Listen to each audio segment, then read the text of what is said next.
स्वागत है आपका। मैं हूं योगेंद्र, आप देख रहे हैं खास खबर। खास खबर में बात करेंगे, हर दिन कोई ना कोई निर्भया जैसी एक घटना सामने आती है और बड़ी, ये कहें कि इस दरिंदगी के लिए हमें फिर एक हिम्मत करके एक चर्चा को, एक बहस को जन्म देना पड़ता है। लेकिन आखिर ये कब तक? बड़ा सवाल ये है। सियासी गलियारों में सियासत होती है, लेकिन इस तरह के अपराधों पर लगाम नहीं लग पाती है। एक बार फिर एक केस होगा, उसकी चर्चाएं होंगी, उस पर जिरह चलती रहेंगी, लेकिन अंजाम वही होगा जो हम सब देखते हैं।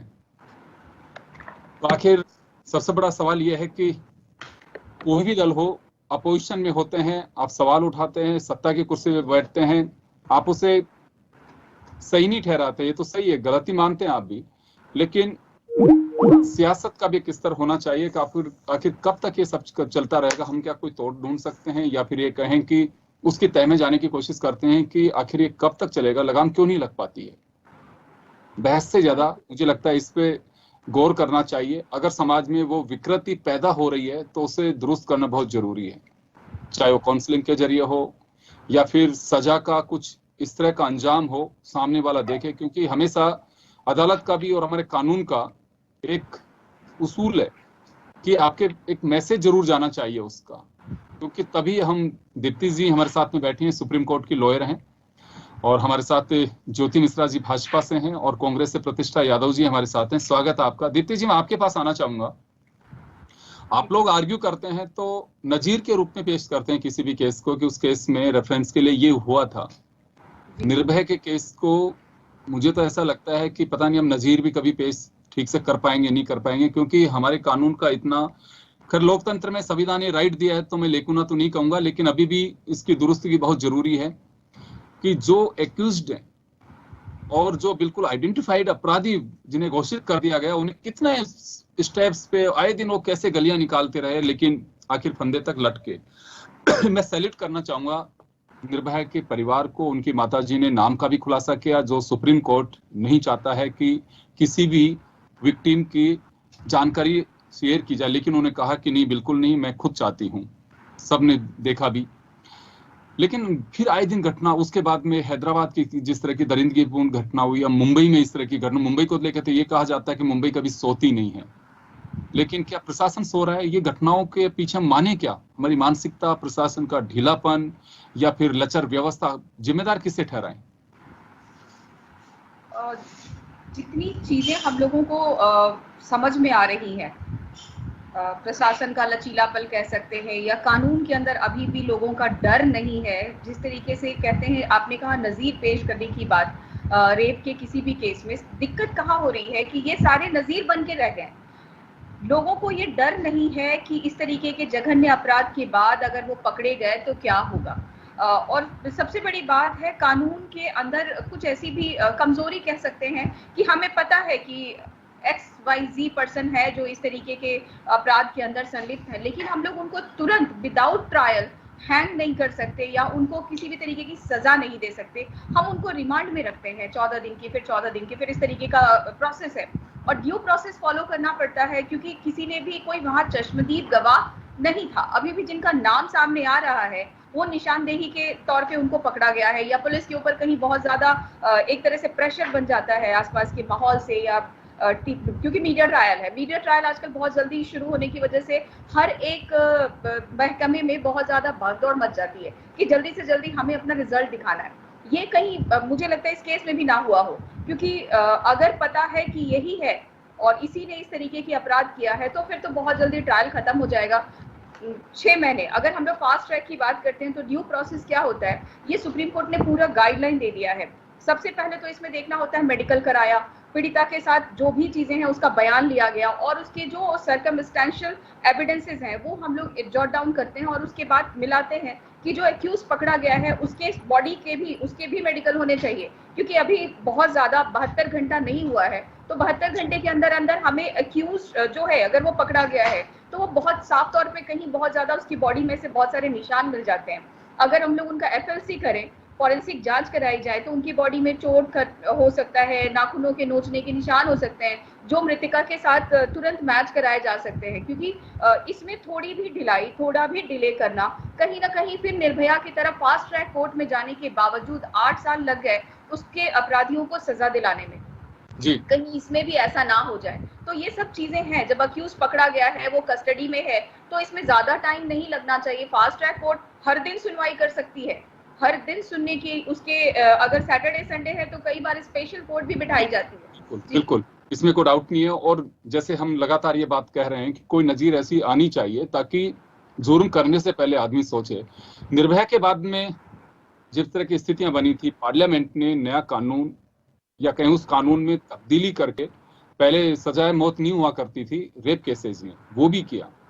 अगर इच्छा के विरुद्ध किसी को टच करना, उसको भी रेप की संज्ञान में लिया गया। घूरना है, उसको भी एक अलग दृष्टि से देखा गया है। उसके लिए भी तो कई कुछ सेक्शन ऐसे, से 354, हाँ 55, 56 इस बिल्कुल तरीके के बिल्कुल, डाले हुए हैं, लेकिन राइट, उसके बावजूद लोगों को डर नहीं लगता। लड़कियों बिल्कुल के लिए, बिल्कुल। औरतों के लिए जी, माहौल आज भी भारत अब में वैसा स्थितियां ही ये है। हो रही हैं, अब स्थितियां ये हो रही हैं कि अगर कोई विक्टिम का परिचित है तो रेप के साथ साथ उसका मर्डर भी कर रहा है ताकि सबूत ही ना बचे, जिसका संदेह जी पहले से ही बहुत सारे एक्सपर्ट्स ने जाहिर भी कर दिया था जी कि आने वाले दिनों में हमें इसका भी सामना करना पड़ सकता है कि जी जिसके साथ दरिंदगी हुई है, हो सकता है नामो निशान उसका भी मिटा दिया जाए, उसको खत्म भी कर दिया जाए। तो ऐसे कई सारे केसेज हैं। चलिए, हमारे साथ में ज्योति मिश्रा जी जुड़ी हुई हैं जो भाजपा से हैं।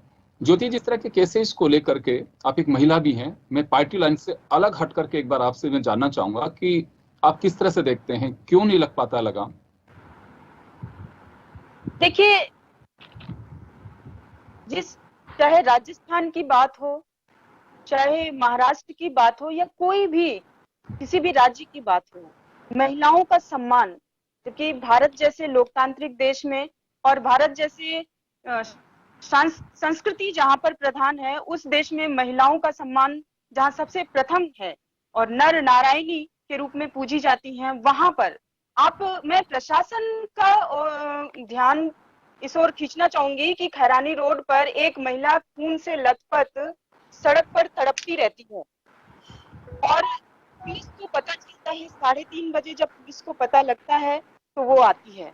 तो ये एक इस तरफ आपका ध्यान आकर्षित करती है कि वो पड़ी है और इतने देर तक, कहीं ना कहीं लापरवाही पहली बात। दूसरी बात, थोड़ा सा मैं कांग्रेस सरकार की तरफ जाऊंगी, क्योंकि वहां पर जो सरकार है महाराष्ट्र में, वो खुद वैसे पर चलने वाली सरकार है। अच्छा, उसकी वजह से रेप्स हो रहे हैं वहां पे, इसकी वजह से हो रहे हैं वहां घटनाएं? सरकार खुद बैसाखी पर चल रही है। नहीं, मैं ये जानना चाह रहा हूँ ज्योति जी, मैं ये जानना चाह रहा हूँ ज्योति जी, आप जो इंगित कर रहे हैं, मैं ये बात क्लियर करना चाहते हैं आपसे कि आपने फिर एक राजनीतिक बयान दिया है कि वहाँ बैसाखी पे सरकार, तो बैसाखी पे सरकार है, आप ये बात कह रही हैं कि जहाँ फुल मेजोरिटी है वहां इस तरह की घटनाएं नहीं हो रही हैं?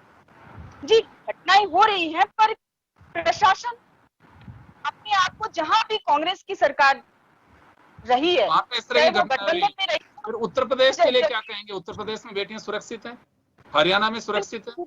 हम बिल्कुल प्रयास किया जा रहा है और कड़ी से कड़ी सजा उनको, छोड़िए, मैं ये नहीं कह रहा, प्रयास की बात छोड़िए। आपने ये जो कहा है कि जहां कांग्रेस शासित राज्य है या वो गठबंधन में सरकार, वहीं घटनाएं हो रही हैं, आप ये दावा कर रही हैं? कांग्रेस की सरकार, जब गहलोत सरकार दोबारा आई थी पारी में, दूसरी पारी में, तो खुद जो जनप्रतिनिधि हैं, उनके द्वारा जो कांड और कुकृत्य जो सामने आया, उनसे कैसे जनता का विश्वास किस तरह से उठ गया है।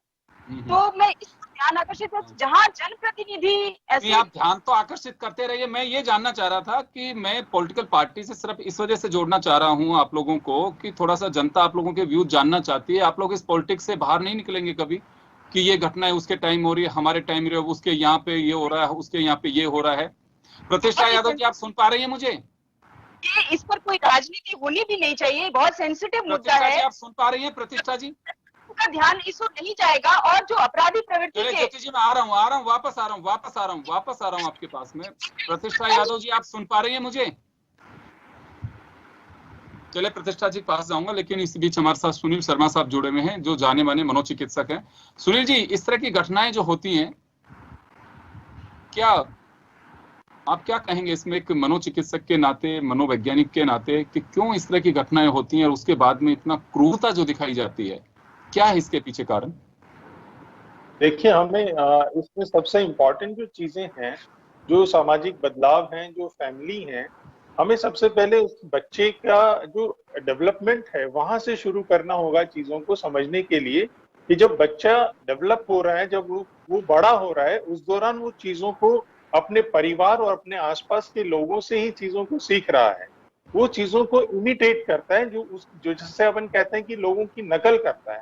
तो घर परिवार आसपास में वो चीजों को देखता है, वो उस तरह की चीजों की नकल करता है। हम बहुत बार लोगों को, बच्चों को बातों से समझाने की कोशिश करते हैं कि बेटा ऐसा नहीं करना है, ये गलत बात है। लेकिन अगर वही चीज हम परिवार में कर रहे हैं, तो वो बच्चा उस जो बोला है उसको नहीं समझेगा, जो किया जा रहा है उसको समझेगा। तो मेरा उद्देश्य यहाँ पर ये समझाने का है कि अगर परिवार के अंदर हम गाली गलौज करते हैं, परिवार में पारिवारिक हिंसा अगर होती है, परिवार में अगर कोई नशे का आदी है, तो उसकी जो प्रवृत्तियां हैं, उस प्रवृत्तियों को लेके बच्चा बड़ा हो रहा है, और वही समाज में अगर उस चीजों को वो देख रहा है, तो वहां उसमें उस चीज से वो प्रभावित होता है, और उसकी जो मनोदशा है वो उस ओर चली जाती है, और उसको वो एज ए नॉर्मल लेता है, जबकि वो सोशली एक्सेप्टेबल नहीं है। और उसके बाद में जो इंपॉर्टेंट चीज आती है, वो आती है उसका परिवार के बाद में उसके जो पीयर ग्रुप है, उसके जो लोग साथी संगी हैं, उनमें वो किस तरह के लोग हैं। तो ये जो उसकी संगत है वो भी बहुत महत्व रखती है। कई बार क्या होता है कि चीजों को एक्सपेरिमेंट करने के लिए वो संगत से प्रभावित हो जाता है, तो वो है, तो इन चीजों का इन्फ्लुएंस है। तो उसकी वजह से, उसके अलावा कोई अगर उसका कोई पर्सनालिटी डिसऑर्डर्स हैं, उसको नार्सिसिस्टिक पर्सनालिटी है, उनकी सोशल पर्सनालिटी है, या नशे का कोई उसने सेवन किया है, ये चीजें हैं जो बहुत ही जो इस तरह के अपराध हैं उसकी तरफ इनको धकेलते हैं। जी, मैं लौटूंगा सुनील जी वापस आपके, दीप्ति सिंह जी के पास एक बार फिर जाना चाहूंगा। मैम, ये हम घटनाएं जिस तरह की होती हैं, कभी कोई कहा जाता है कि सोशल मीडिया भी उसके लिए एक रेस्पॉन्सिबल है, या बिल्कुल हमने जो एक टेक्नोलॉजी ने जो हमें स्मार्टफोन्स दे दिए हैं वो भी एक कारण बताया जाता है। और कुछ लोग कहते हैं कि साहब क्या हो सकता है, तो ऐसे ही होती रहेगी, ये तो हम इस समाज में स्वीकार नहीं कर सकते कि ये तो ऐसे ही होती रहेंगी। क्या लगता है आपको कि इस पे लगाम लगने में अभी भी कहीं, जो जैसे हम पहले लचर व्यवस्था की चर्चा कर रहे थे, अभी हम कहीं कोई ऐसा तो नहीं है कि बेपरवाह जो इस तरह के अपराधी होते हैं उन्हें ये मालूम है कि हमें बच करके कैसे निकलना है, या फिर किसी का संरक्षण मिलेगा, कुछ ऐसा तो नहीं है? काफी हद तक जिम्मेदार है हमारे कानून के अंदर के जो हायरार्की है और जो व्यवस्था है। शायद मैंने पहले भी आपके इस चैनल पे ये बात जरूर की होगी कि भारत में जो कानून है 3 टियर लेवल का है। अब 3 टियर लेवल में आपके पास डिस्ट्रिक्ट कोर्ट है, हाई कोर्ट है, एंड देन सुप्रीम कोर्ट, उसके ऊपर है राष्ट्रपति। तो एक अपराधी को ये जरूर पता है कि आज अगर पकड़ा भी गया और ट्रायल चला, तो अगर लोअर कोर्ट से उसको सजा भी हो जाती है, तो अभी हाई कोर्ट है ना अपील करने के लिए, अभी सुप्रीम कोर्ट है ना अपील करने के लिए, और उसके अब सुप्रीम कोर्ट में भी कई व्यवस्थाएं हैं। क्यूरेटिव पिटीशन है, आप मर्सी पिटीशन पे जाते हैं, आप राष्ट्रपति के पास जाते हैं, बहुत सारे की व्यवस्था है। ये जो इतनी व्यवस्थाएं बनाकर रखी गई हैं, वो आप समझिए एक दर्द है एक ऐसे वकील के लिए भी जो बहुत मुश्किल से उस अपराधी को ट्रायल के दौरान अपराधी बता पाता है, क्योंकि एक एविडेंस होते हैं, बयान होते हैं, और बहुत सारे चरण से गुजरना पड़ता है डिस्ट्रिक्ट कोर्ट में भी। तो क्या ये कोर्ट्स अपने आप में सक्षम नहीं है कि जब उन्होंने किसी को अपराधी बता दिया, कन्विक्टेड कर दिया, तो उसको अपील की जो व्यवस्था जी, इस तरीके के और जघन्य अपराध जो मानव से जुड़े हैं, फिजिकली जुड़े हैं, किसी की बॉडी को आप मार देते हैं अपने मन के सुख और शांति के लिए, या जो भी तुच्छ शांति कह सकते हैं, जो 5 मिनट 2 मिनट की आपको खुशी मिलती है, उसके लिए किसी की जान ले लेते हैं। इसमें इस ट्रायल के बाद कोई फर्दर ट्रायल नहीं होना चाहिए, कोई फर्दर अपील नहीं होनी चाहिए, ये हम लोगों का मानना है। क्योंकि एक वकील होने के नाते ये हम लोगों का भी दर्द है कि जब हम विक्टिम के साथ घर से दिल से जुड़ जाते हैं, कई बार हम पैसे देते हैं उनके घर वालों को, कई बार हम उनको, जैसे अभी सुनील जी बैठे हैं हमारे पास डॉक्टर, हम उनके यहाँ भी लेकर जाते हैं, हम ऐसे कई व्यवस्था करते हैं। उसके बावजूद हमारी ये जो लचर व्यवस्था है या 3 टियर लेवल जो है हमारे न्यायालय का, ये कहीं ना कहीं हम लोगों को ठेंगा दिखाता है, ऐसे अपराधियों को बताता है कि आप डरो मत, हम हैं ना पीछे से आपको सपोर्ट करने के लिए। ट्रायल वंस डन, इसको वापस से रीट्रायल नहीं होना चाहिए, जिसकी वजह से अपराधियों का जो मनोबल है बहुत ऊंचा उठा हुआ है। भारत में एक से एक वकील, अगर आपके पास पैसे हैं तो उन वकील की शक्लों से ही न्यायालय के अंदर एक जजमेंट में काफी बदलाव देखा गया है। तो ऐसी बहुत सारी चीजें हैं, इसको हम लोग एक शब्द में कह सकते हैं कि लचर व्यवस्था बहुत हद तक जिम्मेदार है एक आपराधिक मानसिकता को पुरजोर एक मनोबल उनका लेकिन बढ़ाने दीप्ति सिंह जी, आप कानून से जुड़ी हुई हैं, सुप्रीम कोर्ट की लॉयर हैं, ये कहा जाता है कि 100 अपराधी बच जाएं लेकिन एक बेगुनाह को सजा नहीं मिलनी चाहिए। क्या वो कॉन्सेप्ट है। मैं आपसे इस बात से थोड़ा सा कहीं ना कहीं हम लोग डिफर भी करते हैं। कुछ मामले ऐसे जरूर होने चाहिए जहां पे कि आपके ऊपर शक है, लेकिन जब एक ट्रायल के अंदर कन्विक्शन हो गया तो शक तो नहीं रहा ना। अब तो क्लियर है कि हाँ ये कन्विक्टेड है, इसके कई रिपोर्ट्स, कई जांच रिपोर्ट मेडिकल हो जाते हैं, कई पुलिस की जांच होती है, उसके बाद एक रिपोर्ट के ऊपर किसी को कन्विक्शन दिया जाता है, तो वहां पे वो 100 अपराधी वाली बात खत्म हो जाती है। नाउ अपराधी इज अपराधी। अभी हम अपराधी की बात कर रहे हैं और इसको हम सजा से बचाने के लिए हमने 3 टियर व्यवस्था दे दिया। मेरा सिर्फ वहां पे ये सवाल है, और मुझे लगता है कि हमारे साथ ज्योति जी हैं और ये सब अगर संसद में आवाज उठा सकती हैं कि ट्रायल हो गया, खत्म हो गया, एक अपराधी घोषित हो गया अपराधी, तो उसको कहीं से भी अपील की व्यवस्था नहीं होनी चाहिए, कम से कम इस रेप के मामले में। क्योंकि एक रेप एक औरत का नहीं होता, एक पूरे परिवार का होता है। आप समझिए कि उस परिवार में जिस घर की लड़की या औरत की मर्यादा इस तरीके से धूमिल होती है, उसके घर के अब बाकी के सदस्य भी बहुत दहशत में रहते हैं, बहुत शर्म से रहते हैं। कई बार वो शहर छोड़ देते हैं, वो जगह छोड़ देते हैं, क्योंकि उनके लिए जीना मुश्किल हो जाता है। हमें ये लगता है कि ये बात संसद तक जरूर पहुंचनी चाहिए, और इसमें कोई ऐसे, क्योंकि लेजिस्लेशन तो वही है, वहीं पे कानून व्यवस्था बनता है, तो कहीं ना कहीं एक बार संसद के अंदर ये आवाज उठ जाए और इसके ऊपर बदलाव लाई जाए, तो अपराधियों का मनोबल थोड़ा तो टूटेगा। लगेगा कि एक बार ट्रायल हो गया और मैं 1 साल के अंदर, क्योंकि फास्ट ट्रैक कोर्ट में आजकल ट्रायल हो रहे हैं, किसी भी तरीके के अगर 376 के मामले हैं, रेप के मामले हैं, या किसी कत्ल का मामला हो जाता है, तो ऐसे में ये ट्रायल जब फास्ट हो जाता है तो थोड़ा तो डर लगना चाहिए। डर ही नहीं है लोगों के अंदर हमारे कानून का। मैं आपकी बात से सहमत हूं कि कानून, बिल्कुल कानून का हम बिल्कुल कद्र करते हैं, उसका रेस्पेक्ट करते हैं।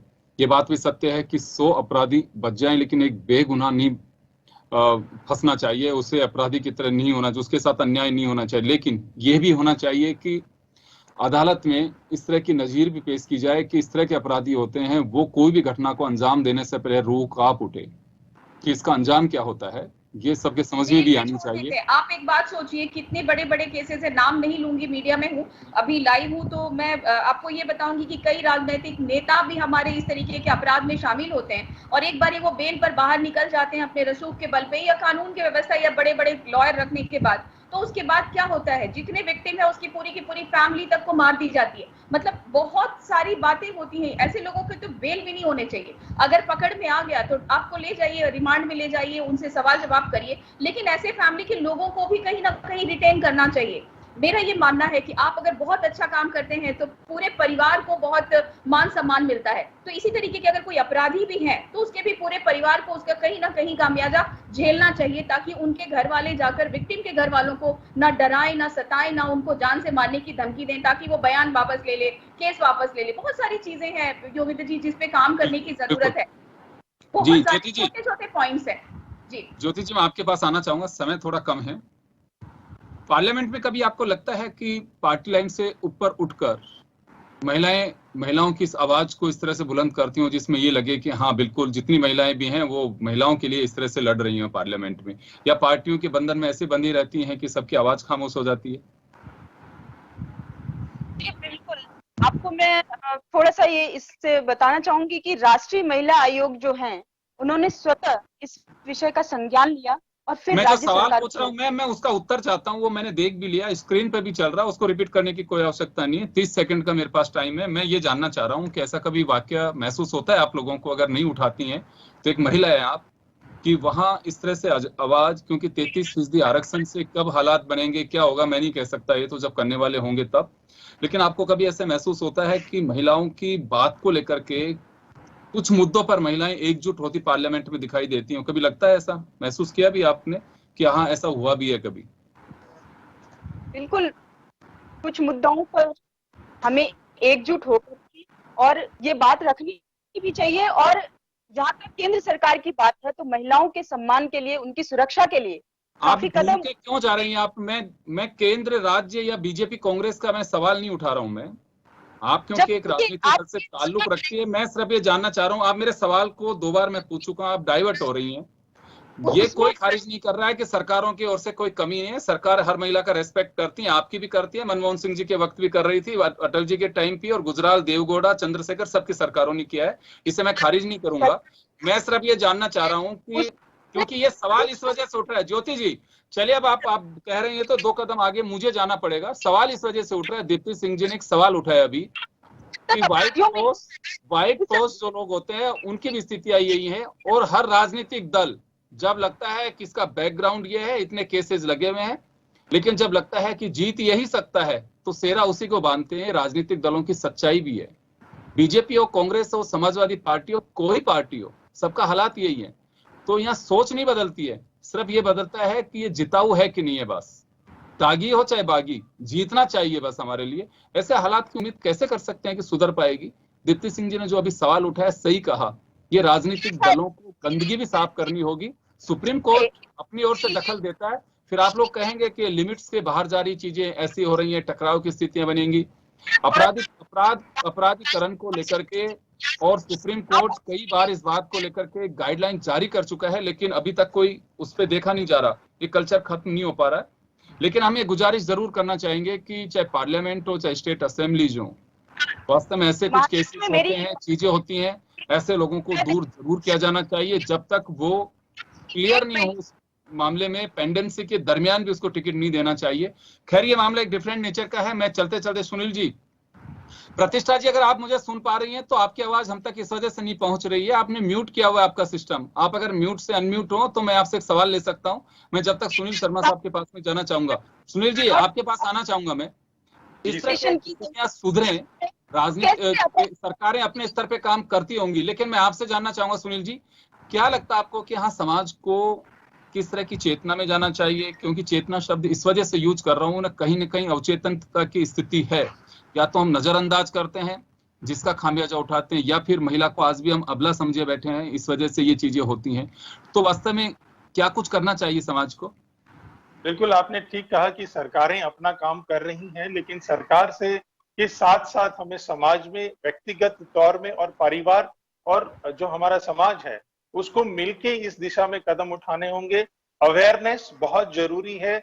उसके साथ में जैसे जैसे बच्चा बड़ा हो रहा है, गुड टच बैड टच, उनको आवाज उठाने का मौका देना। बहुत सारी अपराध और इस तरह की जो चीजें हैं वो जो बच्चियां हैं वो सहन कर लेती हैं और वो बताती तक नहीं है, अपने परिवार तक में उन चीजों को शेयर नहीं किया जाता है। और बहुत बड़ा कोई अपराध होता है तब जाके हमें चीजों का पता चलता है, जब ऐसा लगता है कि विस्फोट हो गया है। तो हमें एक जिम्मेदार नागरिक और जिम्मेदार व्यक्ति होने के नाते जो हमारे परिवार में जो भी बच्चे हैं, जो इस तरह के सेंसिटिव लोग हैं या जो इस तरह से इन अपराधों के में आ सकते हैं या उनसे प्रभावित हो सकते हैं, उनके बारे में ध्यान से उनको सुनना होगा, उनकी स्थिति को समझना होगा और उनकी मदद तक के लिए तत्पर रहना होगा। और हमें उनसे बात करने के दौरान जजमेंटल नहीं होना है, उनकी बात को समझेंगे तभी वो अपनी बात को। माफी चाहूंगा, बहुत ही हॉट इश्यू है और इस पे चर्चा होनी चाहिए। केवल मीडिया नहीं, समाज के हर तबके में इस पर बहस हो तो बहस हो, चर्चाएं हो तो चर्चाएं हो। जागरूकता लाने के लिए बहुत जरूरी है। और कभी भी इस तरह के कोई चीजें होती, इंसिडेंट होता है, उसे नजरअंदाज नहीं करना चाहिए। और मैं ये भी गुजारिश करूंगा कि हर पेरेंट्स अपने बच्चों को गुड टच बैड टच के साथ साथ ये भी सिखाएं कि अगर कहीं किसी भी तरह की बात हो रही है, आप कहाँ जाके आए, किससे मिलके आ रहे हैं, जरूर वो परिवार वालों के साथ शेयर करें। ये कुछ चीजें ऐसी हैं कि आपको खुद को अपना प्रोटोकॉल बनाना होगा। केवल हम सरकारों के भरोसे रहेंगे, सरकार कोशिश कर रही होंगी, मैं इसे खारिज नहीं करता, लेकिन वो रिजल्ट रिफ्लेक्ट तभी करेगा कि जब आप खुद भी जागरूक होंगे। चलिए, बहुत बहुत शुक्रिया आप सभी का। खास खबर में इतना ही, दीजिए इजाजत, नमस्कार। Thank you.